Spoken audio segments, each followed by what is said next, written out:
Actuellement, le forum il est organisé chaque année depuis 5-6 ans maintenant. Je suis toujours assidu et je contribue avec mes collègues représentants de la société civile notre contribution, nos réflexions, aux négociations actuelles afin de parvenir à réaliser les objectifs tracés par ITO. ICT, pour se focaliser sur les nouvelles technologies de l'information, s'il n'y a que l'Union internationale des communications, cette organisation internationale qui s'y focalise, parce que le domaine de la santé et système de la propriété intellectuelle n'est pas vraiment de... Ça se discute dans d'autres organisations avec qui nous sommes aussi actifs. Mais à ICT, sur ça, on continue d'apporter notre réflexion. On est ravis lorsqu'elles sont tenues en compte, évidemment. Le forum est un forum de discussion et des participations de part et d'autre, de l'audience et des panélistes. Les membres du gouvernement représentant le gouvernement et le secteur privé et la société civile apportent beaucoup de choses.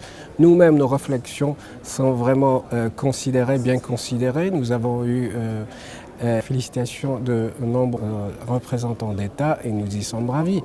Par exemple, je peux vous dire que certaines décisions ne peuvent pas être adoptées quoi qu'il en soit parce que ce n'est pas en faveur de la communauté internationale et de la société civile.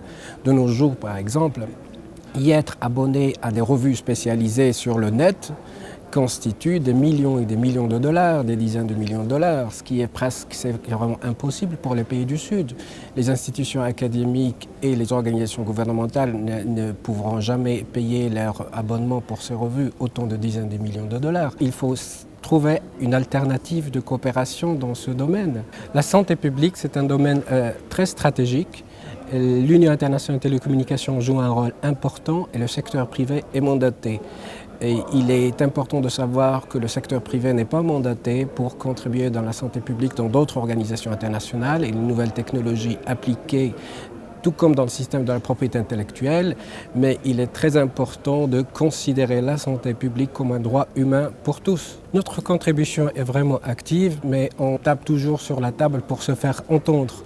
Parce qu'à l'instar des États membres et des membres à part entière des organisations internationales, nous avons le statut d'observateur.